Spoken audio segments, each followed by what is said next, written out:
Hello friends, आप सबका एक बार फिर से स्वागत है मेरे चैनल एजुकेशन विद फन में। और जो मेरी लास्ट वीडियो थी वो चैप्टर 2 पॉलिनोमियल्स के डिस्कशन पे थी। इस वीडियो में मैं आगे की बात करूंगी जिसमें आपको क्वेश्चन बताऊंगी उस डिस्कशन से रिलेटेड। तो जिसने भी उस वीडियो को ना देखा वो आई बटन पे जाके क्लिक करें और उस वीडियो को जरूर देखें, क्योंकि उस वीडियो को देखने से आप को जो पॉलिनोमियल चैप्टर है उसके बारे में एक सही समझ होगी कि आप उसको समझेंगे कि जो पॉलिनोमियल है वो क्या है और उसमें क्या बताया गया है। तो यहाँ पे चलिए हम बात करते हैं आगे की क्वेश्चन की। तो कुछ मैं एक बात बता दूं आपको कि इसमें मैंने लास्ट वीडियो में पॉलिनोमियल्स का एक्सप्रेशन बताया था। तो यहाँ पे मैं उस चीज़ को रिपीट करना चाहती हूँ ताकि जो स्टूडेंट हैं हमारे वो एक बार फिर से उस चीज़ को देख लें। ठीक है, तो चलिए पहले से लिखते हैं पॉलिनोमियल का एक्सप्रेशन।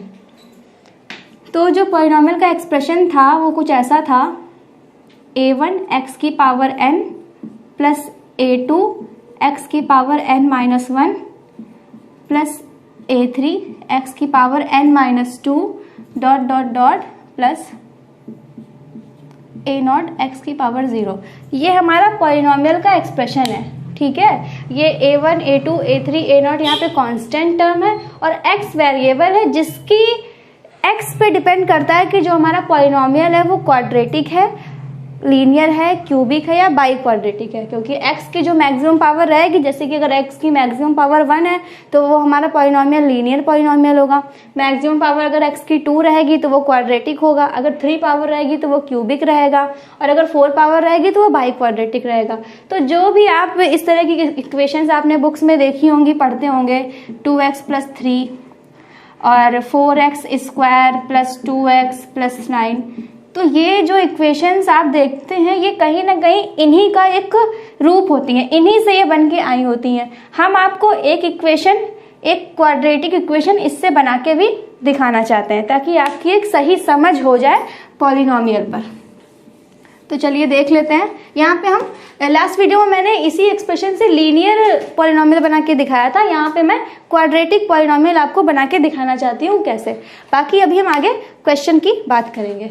तो अगर हमें क्वाड्रेटिक पॉलिनोमियल बनाना है तो सबसे पहले तो हमारे पास जो मैक्सिमम पावर होगी वो 2 होगी, n इक्वल्स टू 2 होना चाहिए। a1 कांस्टेंट टर्म है, आप अपने मन से कुछ भी ले लीजिए। मान लिया मैंने 4 ले लिया, ठीक है। अब आपकी मर्जी है कि यहाँ पे मैं क्या ले रही हूँ, मैं a2 a3 और इसमें जितने भी कांस्टेंट टर्म पड़े हैं सबको मैं 0 लेट कर रही हूँ। ठीक है, dot dot dot is equals to 0।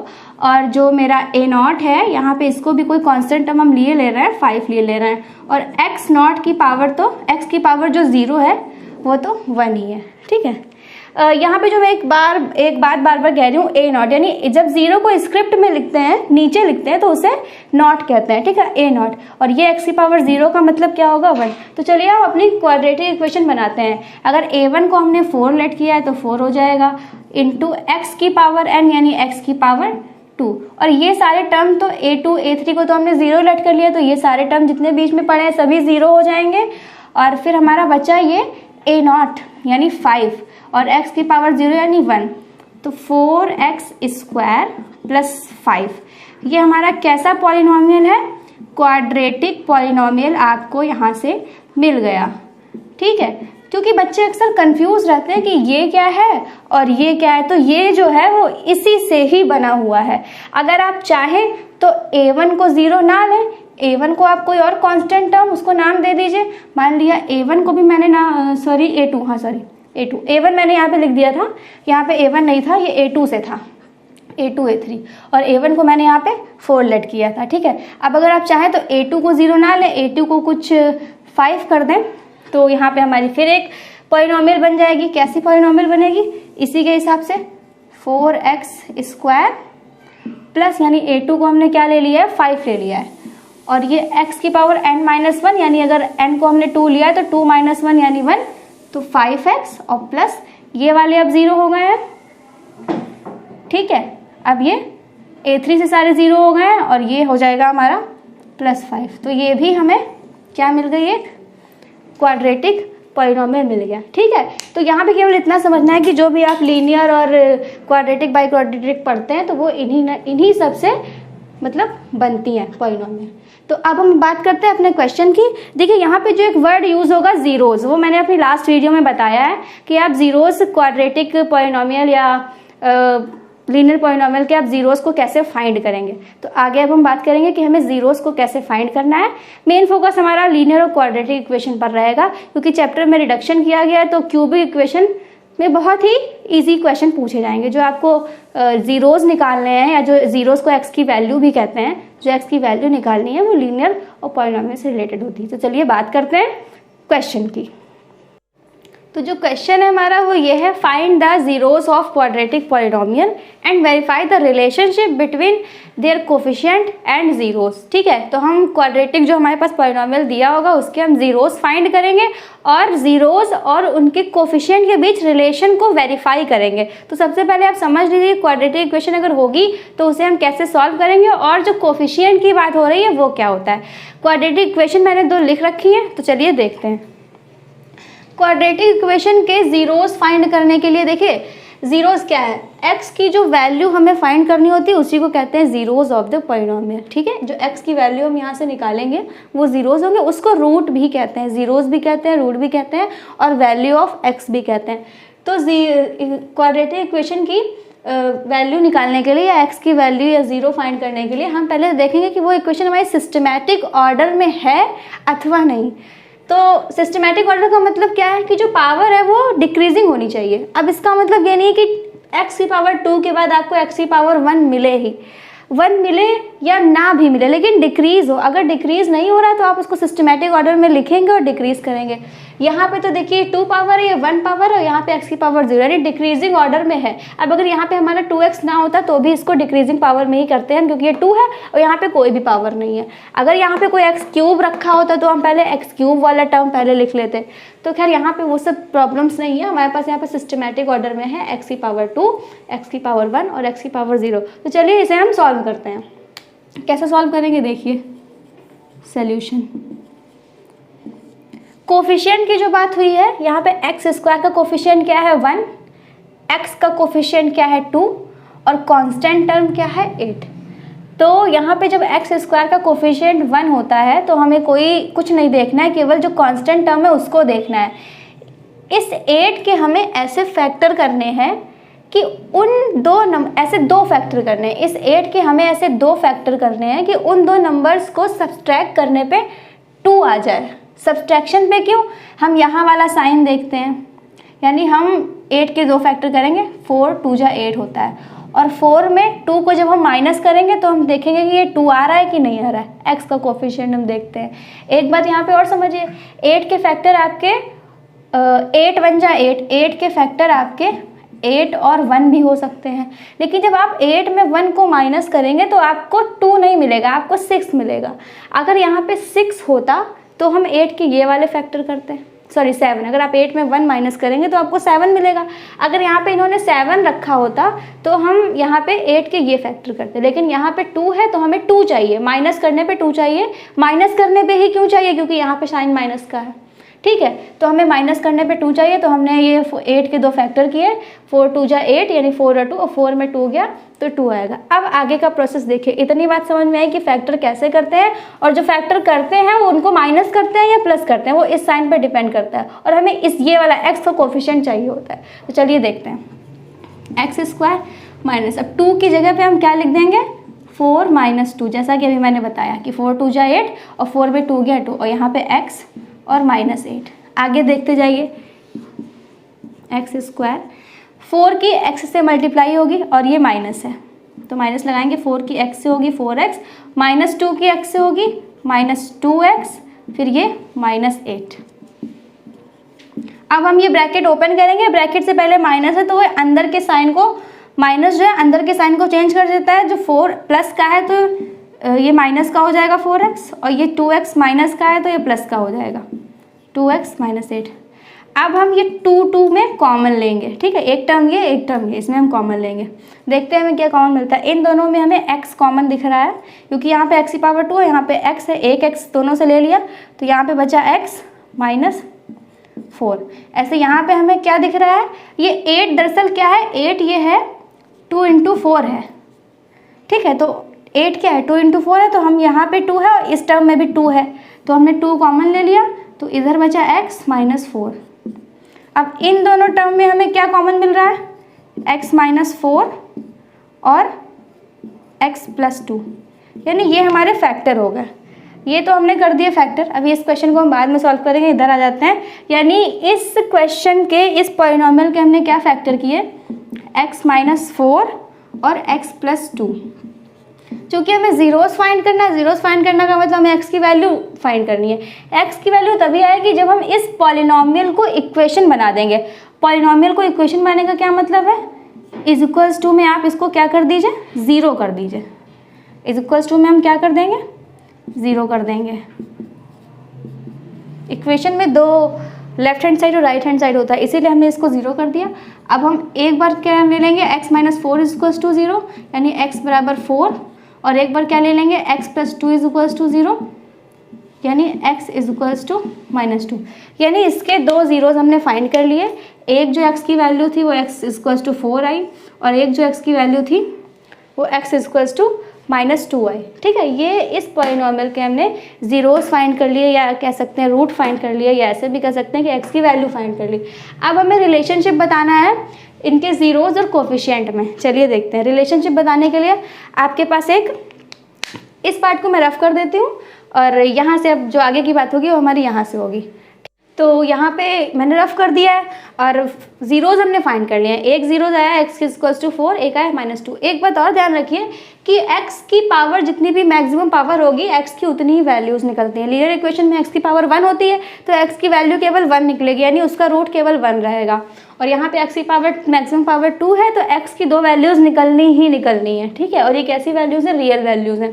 तो अब हम इनके कोफिशिएंट और ज़ीरोज़ के बीच रिलेशनशिप फाइंड करते हैं। इतनी बात हो गई। चलिए रिलेशनशिप कैसे फाइंड करेंगे देख लेते हैं। ये दो क्वेश्चन मैं आपको बता रही हूँ, इसके आगे के जो भी क्वेश्चन होंगे आपसे सब सॉल्व हो जाएंगे। रिलेशनशिप कैसे फाइंड करेंगे, रिलेशनशिप फाइंड करने के लिए जो क्वाड्रेटिक इक्वेशन बनती है उसका हमारे पास एक फॉर्मूला है। क्या फॉर्मूला है, वो ये है, x square minus alpha plus beta plus alpha beta. बच्चे अक्सर कंफ्यूज रहते हैं कि अल्फ़ा बीटा क्या है। अल्फ़ा बीटा ग्रीक लेटर के, ग्रीक लैंग्वेज के वर्ड्स हैं। ठीक है, ये जो अल्फ़ा और बीटा है ये ग्रीक लैंग्वेज है, उससे ये वर्ड लिए गए हैं। तो अल्फ़ा क्या है, एक्स की पहली वैल्यू को अल्फ़ा नाम दे दिया गया है और एक्स की दूसरी वैल्यू को बीटा नाम दे दिया गया है। ठीक है, और ये क्वाड्रेटिक इक्वेशन का फॉर्मूला होता है कि अगर हमें एक्स की दोनों वैल्यूज़ पता है, यानी एक्स की पहली वैल्यू अल्फ़ा पता है और एक्स की दूसरी वैल्यू बीटा पता है, तो हम क्वाड्रेटिक इक्वेशन फॉर्म कर सकते हैं। तो यही रिलेशनशिप होगा। तो हमने एक्स की वैल्यूज़ देख ली, एक 4 है, एक माइनस 2 है, तो यहाँ पे हम वही रखेंगे। देख लेते हैं,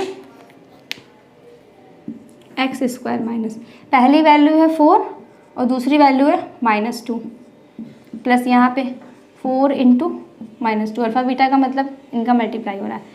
एक्स स्क्वायर 4 में 2 गया, सॉरी मैं यहाँ पे x लिखना भूल गई, यहाँ पे x, तो 2x और -8।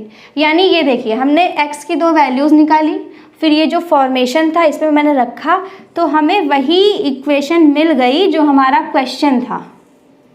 यही तो हमें फाइंड करना था, यही तो रिलेशनशिप था कि इसके कोफिशिएंट और ज़ीरोज़ के बीच रिलेशनशिप बताना है। तो कोफिशिएंट और ज़ीरोज़ के बीच रिलेशनशिप ये होता है क्वाड्रेटिक इक्वेशन में कि जो दो हम ज़ीरोज़ निकालते हैं, अगर उसको क्वाड्रेटिक इक्वेशन की फॉर्मेशन में रखें तो हमें वही अपनी इक्वेशन मिल जाती है। यही रिलेशनशिप है। ठीक है, तो ऐसे ही हम दूसरा क्वेश्चन देख लेते हैं। उम्मीद है कि आपको समझ में आया होगा।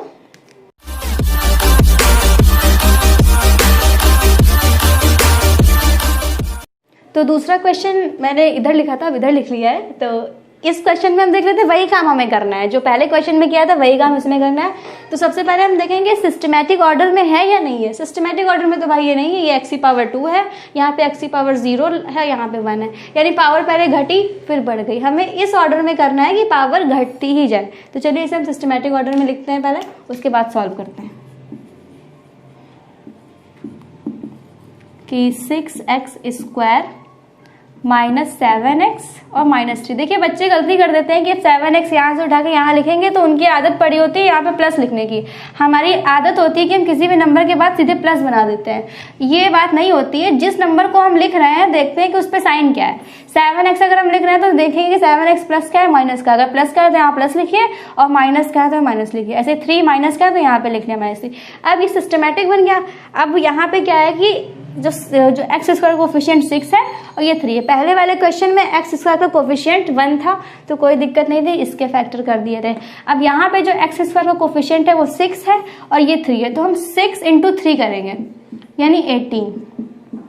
अब हम 18 के ऐसे फैक्टर करेंगे कि माइनस करने पर 7 मिले। ठीक है, अब हम 18 के ऐसे फैक्टर करेंगे कि माइनस करने पे, उन दो फैक्टर को माइनस करने पे हमें 7 मिले। तो वो सीधी सी बात है, 9 2 जा 18 और 9 में 2 अगर आप माइनस करेंगे तो आपको 7 मिलेगा।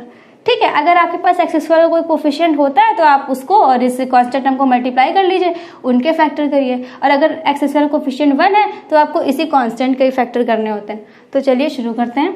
6x² माइनस 7 को हम क्या लिख सकते हैं, 9 -2 × x -3। एक बार फिर से ध्यान दीजिए, अगर यहाँ पे माइनस है तो हम इन दोनों नंबर्स को माइनस करने पे ये कोफिशिएंट आना चाहिए। अगर यहाँ पे प्लस है तो उन्हीं दो नंबर्स को प्लस करने पे ये आ रहा है, नहीं आ रहा है। अगर नहीं आ रहा होता तो हम दूसरे नंबर्स को दूसरे नंबर फैक्टर के रूप में दूसरे नंबर लेते हैं। तो 9x -2x -3, चूंकि ब्रैकेट से पहले माइनस है तो हम अंदर के साइन फिर से चेंज कर देंगे। ये 2x हो जाएगा, ये -3। अब हम देखते हैं, कॉमन लेते हैं, कहाँ से क्या कॉमन मिल रहा है। यहाँ पे हमें कॉमन मिल रहा है 3 और x, तो 3 2 जा 6 -3 3 जा 9। और यहाँ पे हमें क्या कॉमन मिल रहा है, अब देखिए ये 2x -3 है और यहाँ पे 2x -3 है, यानी यहाँ इस पूरे टर्म के लिए 1 कॉमन है। इसके पास भी 1 है, इसके पास भी 1 है। 1 सभी नंबर्स के पास होता है। यहाँ पे आप × 1 कर सकते हैं, यहाँ पे आप × 1 कर सकते हैं। तो 1 कॉमन ले लिया तो अंदर क्या बचेगा, 2x -3। ठीक है, इसके पास ये 3 × 2 था, ये 3 × 9 था, सॉरी 3 × 3 था, तो हमने यहाँ से 3 और x दोनों के पास था कॉमन ले लिया। अब इस और इसमें हमें क्या कॉमन मिल रहा है, 2x -3 कॉमन मिल रहा है और बचा क्या, 3x + 1। ठीक है, तो हमें चूंकि जीरोस फाइंड करना है तो यहाँ पे 0 आप इक्वल्स टू में 0 आप लगाते चलिए, कोई दिक्कत नहीं है। तो अब देखते हैं कि कैसे फाइंड करेंगे। यानी ये 2x -3 = 0, यानी 2x = 3, x = 3/2।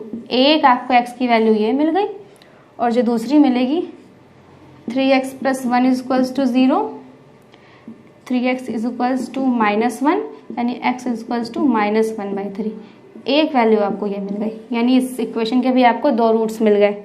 ठीक है, अब हम फाइंड करेंगे रिलेशनशिप, जो इक्वेशन होगी, जो x² - α + βx + α β, उसमें हम ये 2 वैल्यूज रखेंगे और देखेंगे कि जो इक्वेशन जो हमारी पॉलिनॉमियल थी वो हमें मिल रहा है कि नहीं मिल रहा है। अगर वो पॉलिनॉमियल मिल रहा है तो वही रिलेशनशिप है, वही उसको सेटिस्फाई करेगा। ठीक है, तो चलिए जल्दी से उसको भी रिलेशनशिप अब देख लेते हैं। रिलेशनशिप के लिए हम क्या करेंगे, अपनी इक्वेशन लिखेंगे जनरल सी, α + βx + α β। जल्दी से देख लेते हैं। x² माइनस अल्फा क्या है हमारा, 3/2 है और बीटा है -1/3x + 3/2 × -1/3। जब आप इसको सॉल्व करेंगे तो ये आएगा x² - 7x/6 आएगा और ये आएगा -3/6। ये इक्वल्स टू 0 हमारा चल रहा है क्योंकि ये इक्वेशन है। अब जब 6 को आप एलसीएम लेंगे तो ये ऐसे आ जाएगा, 6x² - 7x -3/6 is equals to 0। अब ये 6 0 से मल्टीप्लाई कर लेगा तो हमारी इक्वेशन जो आएगी वो ये रहेगी, 6x² - 7x -3 is equals to 0। यानी ये जो टर्म है, ये जो एक्सप्रेशन है, ये हमारा क्वेश्चन ही है, यानी ये हमें मिल गया। हमें यही फाइंड करना होता है, यही वेरीफाई करना होता है कि जो जीरोज है अगर हम उसे पॉलिनॉमियल की इक्वेशन में रख रहे हैं, क्वाड्रेटिक इक्वेशन में, तो जो हमें एक्सप्रेशन दिया था वो मिलता है नहीं मिलता है, यानी वो हमें मिल गया और हमारी जो पूरी जो बात थी, जो क्वेश्चन में कहा जा रहा था, वो हमारा कंप्लीट हो गया। अब हम आगे बात करते हैं। ठीक है, एक क्वेश्चन हमारे पास और है, उसमें कुछ यही काम करना है, लेकिन एक जो एक्सप्रेशन है वो थोड़ा अलग है। 3x² + 4x +3। आपको इसमें भी वही करना है, रूट्स फाइंड करने और रिलेशनशिप बताना है। ये √3 है। इसके लिए बस मैं आपको थोड़ा सा हिंट करना चाहती हूँ। आप क्या करेंगे, यहाँ पे x² का जो टर्म है, जो कोफिशिएंट है √3 है और ये √3 है, तो √3 की √3 से आप मल्टीप्लाई करेंगे तो क्या आएगा 3। ठीक है, यानी अब 3 के हमें ऐसे फैक्टर करने हैं कि प्लस करने पे क्या है 4, तो 3 और 1, 3 1 जा 3 और 3 और 1 एक 4। तो आप यहाँ पे सिस्टमेटिक वे में, जैसे मैंने लास्ट क्वेश्चन में बताया, आप पूरा यही करेंगे, लिख देंगे। ये क्वेश्चन मैंने इसलिए बता दिया क्योंकि ये √3 टर्म में बच्चे स्टूडेंट्स काफी कंफ्यूज रहते हैं, तो इसीलिए मैंने वही काम किया है। √3 की जब √3 से मल्टीप्लाई करते हैं तो 3 आएगा और 3 के हम फैक्टर कर लेंगे तो हमें वो 4 मिल जाएगा। ठीक है, अब हम आगे के क्वेश्चन की बात करते हैं। बात हो गई हमारे क्वाड्रेटिक पॉलिनोमियल के जीरोस को कैसे फाइंड करना है और उनके कोफिशिएंट और जीरोस में कैसे रिलेशन हमें बताना है। अब जो बातें हैं, वो जो क्वेश्चन हमारे हैं वो काफ़ी इजी हैं। हमें अब नेक्स्ट क्वेश्चन में हमें सम ऑफ जीरोस दिया है और प्रोडक्ट ऑफ जीरोस दिया है और हमें उसी जो इक्वेशन है, उसी इक्वेशन में हमने अपने वैल्यू पुट करनी है और हमें क्वेश्चन को सॉल्व करना है। तो जो क्वेश्चन है वो ऐसा है कुछ, given sum of zeros. Sum of zeros जो हमें दिया है वो √2 एंड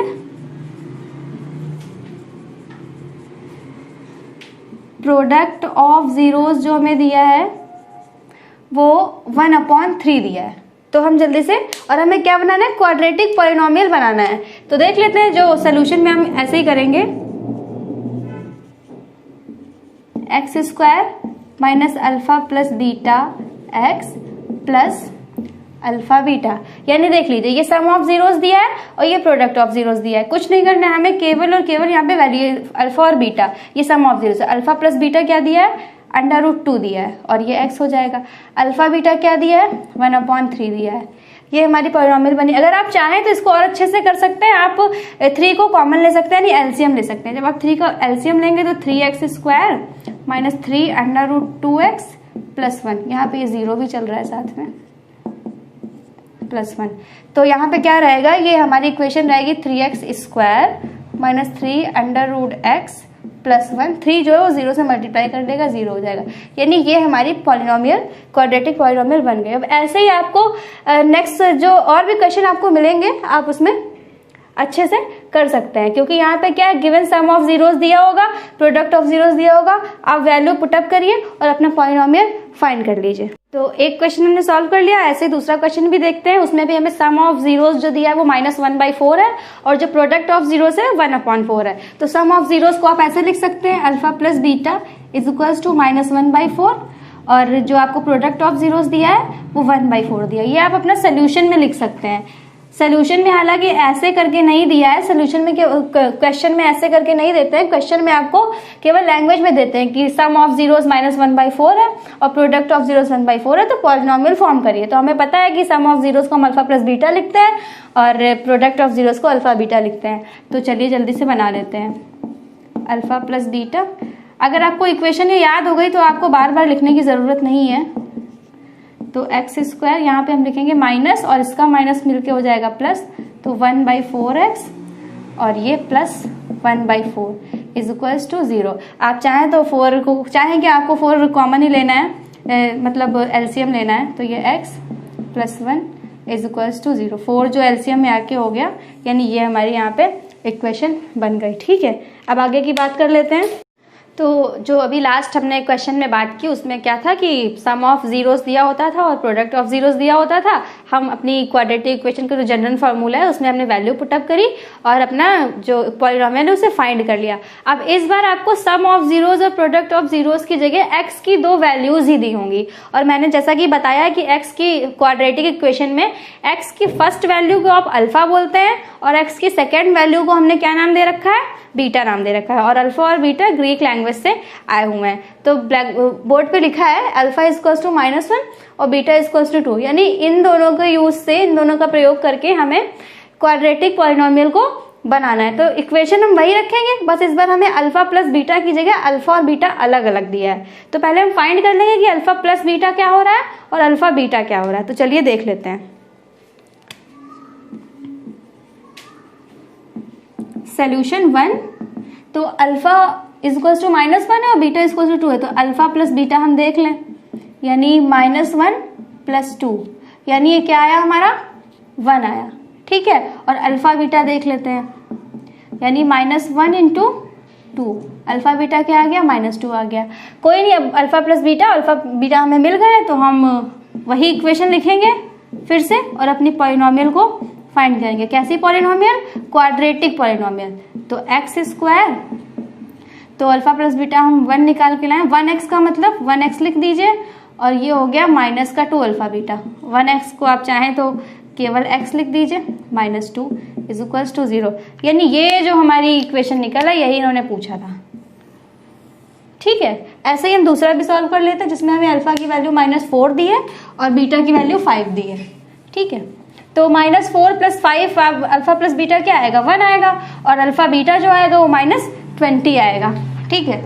तो देखिए फिर solution second, alpha plus beta जो आएगा -4 + 5 = 1, और अल्फा बीटा आएगा वो हमारा होगा -4 × 5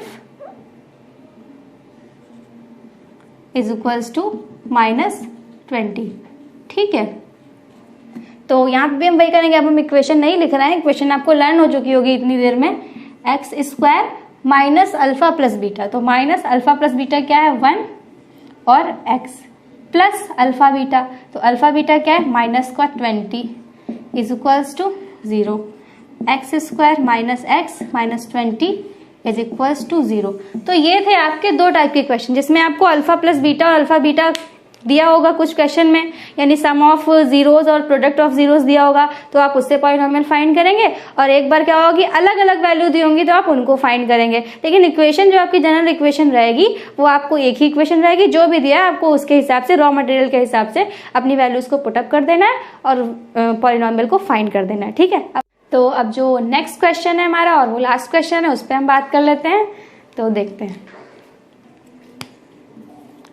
क्वेश्चन है हमारा 100x² - 81। इसके हमें रूट्स फाइंड करने हैं। तो रूट्स फाइंड करने के लिए हम देख लेते हैं क्या करना है। ऐसे छोटी छोटी जो इक्वेशन है ये आपको एमसीक्यूज में मिलेंगे, आपको इसके रूट्स फाइंड करने होंगे। तो छोटा सा क्वेश्चन मैंने लिया लास्ट के लिए, 100x² - 81। रूट्स फाइंड करने हैं तो आप इसको इक्वेशन बनाइए, पहले ये एक्सप्रेशन था, अब ये इक्वेशन हो गई, ठीक है। तो 100x² = 81, ट्रांसपोजिंग कर दी हमने, x² = 81/100। अब ये जो स्क्वायर है ये पावर 2 का ट्रांसपोज होगा, तो ये अंडर रूट बनेगा 81/100। तो 81 भाई किसका स्क्वायर होता है 9 का, और 100 होता है 10 का, और यहाँ पे जो वैल्यू मिलेगी वो प्लस माइनस में मिलेगी, यानी जब स्क्वायर की जब पावर 2 है, जब इधर ट्रांसपोज होगी तो वो जो हमें वैल्यू देती है, एक वैल्यू प्लस में देती है और एक वैल्यू माइनस में देती है। तो एक हमें x की वैल्यू 9/10 मिल गई और एक -9/10 मिल गई। जैसा कि आपको दिख भी रहा है कि ये जो हमारी इक्वेशन है ये क्वाड्रेटिक पॉलिनोमियल है, यानी x की मैक्सिमम पावर 2 है, तो हमें यहाँ पे 2 वैल्यूज मिलेंगी। तो ये छोटा सा क्वेश्चन था, ऐसे ही आपको और भी क्वेश्चन मिलेंगे जिसमें आपको रूट फाइंड करने के लिए देंगे, तो आप इस तरीके से फाइंड करेंगे। और अगर स्क्वायर वाला कोई केस है तो आपकी 2 वैल्यूज आएंगी, एक प्लस में और एक माइनस में। सो फ्रेंड्स, ये था मेरा आज का लेक्चर। अगर आपको ये लेक्चर पसंद आया तो प्लीज़ वीडियो को लाइक करें और चैनल को सब्सक्राइब करें, और प्लीज़ जो फर्स्ट वीडियो है पॉलिनोमियल्स पे इसको जाकर ज़रूर देखें। मैंने आपको पहले भी बताया था कि जो फर्स्ट लेक्चर है मेरा पॉलिनोमियल्स पे, उस पर आपको सही समझ पता चलेगी कि पॉलिनोमियल के बारे में क्या बताया गया है। और मिलते हैं अब हम नेक्स्ट वीडियो में कुछ इसी चैप्टर के साथ, आगे की कुछ बातों के साथ, ठीक है। Thank you.